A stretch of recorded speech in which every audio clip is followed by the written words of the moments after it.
Hello, my name is Drake Cunningham, a graduating senior with a major in philosophy, and I will be presenting my research entitled An Observation of Social Injustices Towards Antisocial Personalities.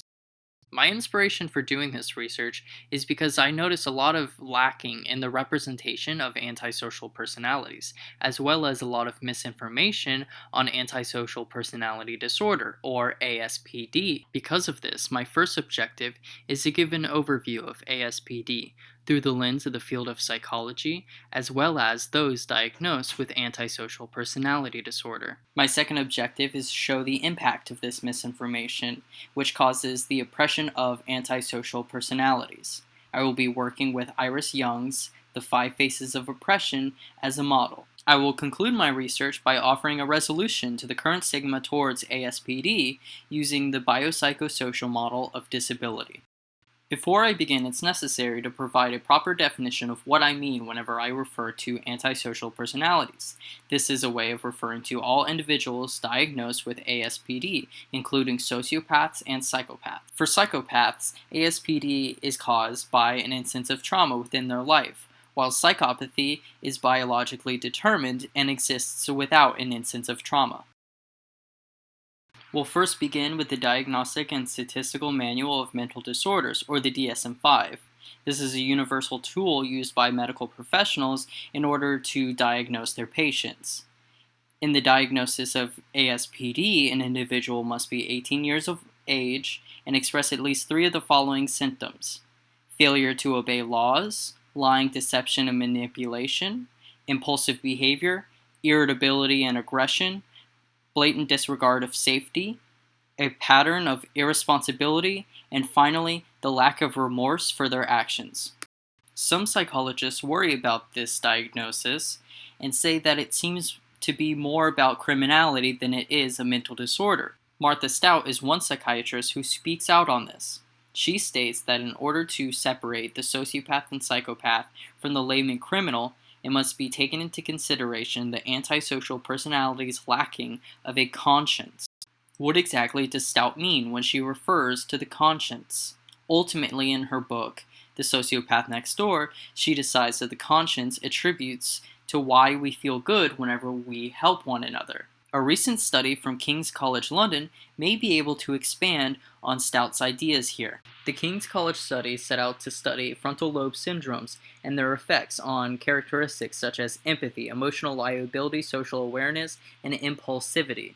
This was achieved by studying the brain of diagnosed psychopaths. Psychopaths were shown to have a decreased level of white matter fractional anisotropy, which is the connecting fibers between the frontopartial and frontotemporal parts of the brains. Additionally, it was discovered that psychopaths had an increased amount in mean diffusivity, which measures the volume of water capable of traveling throughout the brain.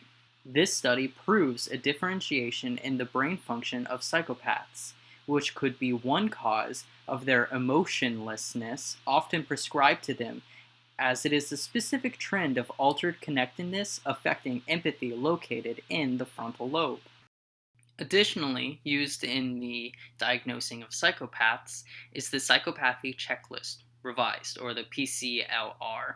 This is a method of diagnosing developed by Dr. Robert Hare. It's a collection of 20 characteristics that are valued on a scale of 0, 1, and 2. Overall, individuals can get a ranking of 0 to 40. The higher that they get in each of these characteristics, the more likelihood that they are in fact a psychopath. Traits focused on included superficial charm, lack of remorse or guilt, parasitic behavior, and poor behavior control. Some in the field of psychology challenge Hare's checklist, stating that his focus is primarily on the maladaptive traits of psychopaths. These are the negative characteristics that make it difficult in the integration into society.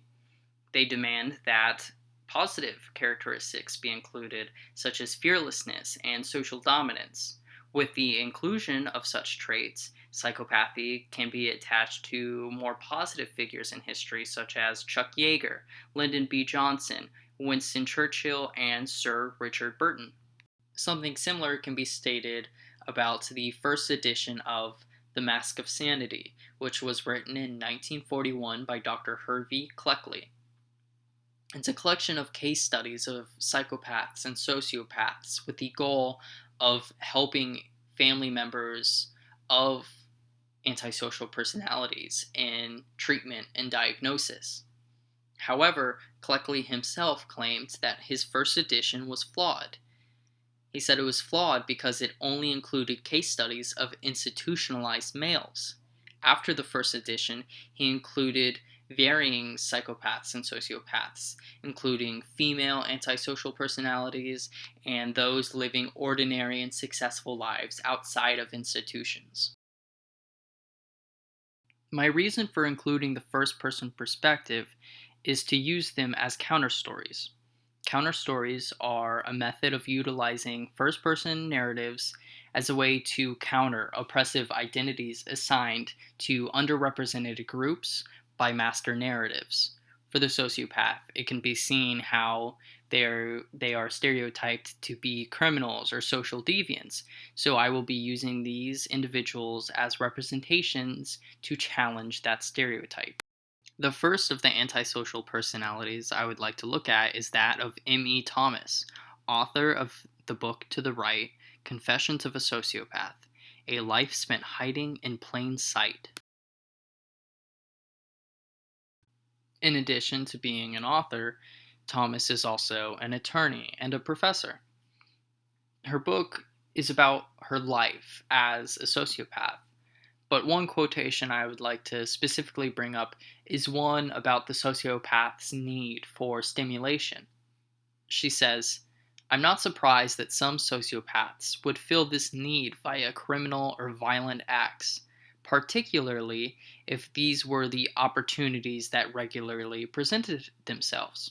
She goes on to write, "My thought is that sociopaths who grow up poor among drug dealers are likely to become sociopathic drug dealers.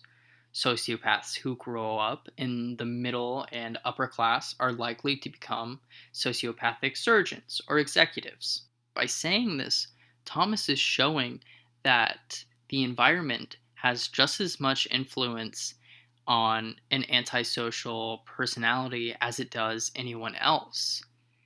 Individuals with antisocial personality disorder excel in their environment, but if it is in a negative environment, they will excel negatively. And these are usually the individuals who are studied and used as exemplars of.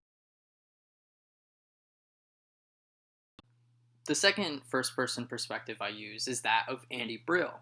He gives a personal account of his experiences before and after receiving his diagnosis of ASPD. Brill had a much different upbringing than Thomas. He grew up with a neglectful mother and a drug addict father who ended up putting him in foster care. As a result, he says that I became more aggressive and violent. As a child, anger seemed to be my only way to express how I felt. Although looking back, I have no memory of any feelings. This troubled childhood continues on into adulthood in the form of criminal behavior. However, after his wife became pregnant and his family started to grow, he realized that something had to change and received a diagnosis from a psychiatrist where he learned that he had ASPD. He said, "I was able to begin learning new ways to live that would enable me to be a normal family man."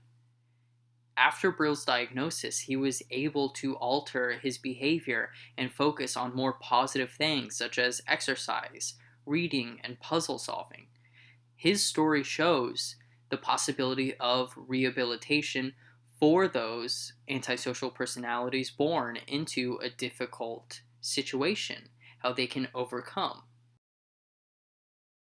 Iris Young's The Five Faces of Oppression shows the varying ways in which oppression is expressed by the dominant group within a society. An oppressed group can experience any number of the five faces in varying ways. The five faces of oppression are as follows: exploitation, marginalization, powerlessness, cultural imperialism, and violence. The three I will be focusing on are cultural imperialism, marginalization, and exploitation. Cultural imperialism is defined as basing society around the epistemic experiences of the dominant group. Those outside of the epistemic experiences of the dominant group are then labeled as the others of society, those who exist outside of the scope of experience. They're deemed abnormal and are often the victim of stereotypes. It is often generalized that empathy is a representative characteristic of humanity as a whole. However, antisocial personalities are then marked as the other because they experience empathy differently from the dominant group. We can see this marking of the other in Martha Stout's book, The Sociopath Next Door: The Ruthless versus the Rest of Us. Just in the title, we can see the us versus them mentality. It can also be seen throughout her book in the use of language such as us versus them and referring to antisocial personalities as ice people. Her book is intentionally teaching people to avoid antisocial personalities. The second phase is marginalization, which is the labeling of individuals as undesirables within society on the basis that they are not rational or autonomous. Examples of these include poorhouses and asylums used as a way of isolating the poor and the insane away from the general public. Marginalization of antisocial personalities today is very similar to what occurred in 18th century asylums, where 90% of the patients were deemed incurable and kept within asylum walls, simply because society was not willing to accept them. In prisons, 35% of incarcerated individuals meet the criteria of ASPD. Additionally, those antisocial personalities within prison have a higher suicide risk and higher rates of mood, anxiety, and substance abuse, as well as ADHD, which results in a decreased quality of life for incarcerated antisocial personalities and a higher rate of recidivism. These troubling statistics are ignored because it's commonly believed that the best place to manage antisocial personalities is within the criminal justice system.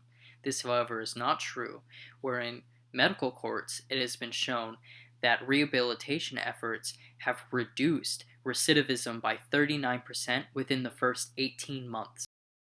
For the face of exploitation, I vary from Young's approach, where she takes a very Marxist definition. She focuses on monetary value, while I focus away from the monetary and look into the moving of energies from one group to another with the creation of an imbalance in distribution. My vision of exploitation in visual media is the use of criminal psychopaths as the standard villain in movies and television.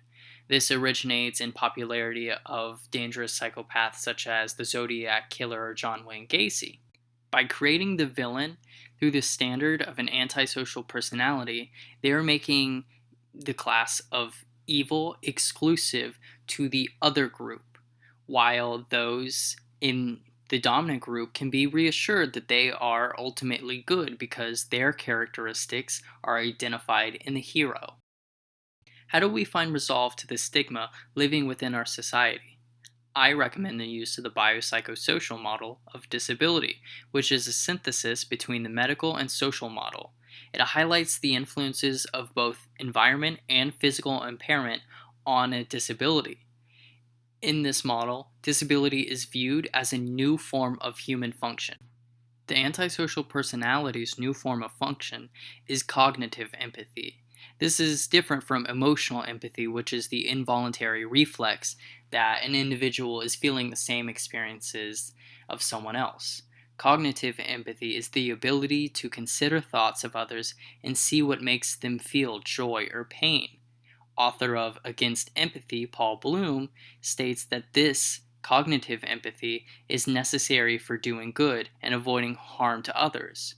He, in fact, encourages the use of cognitive empathy over emotional empathy. He recommends that our guide to morality must be that which is rational, because the impulses of emotional empathy can lead to great injustices, while concepts of ethics and studying morality lead us to a universally equal form of a moral code.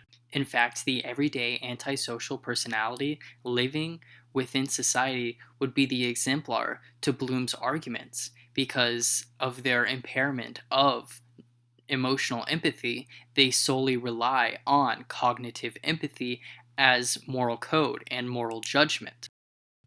Thank you for this opportunity, and I hope you learned something.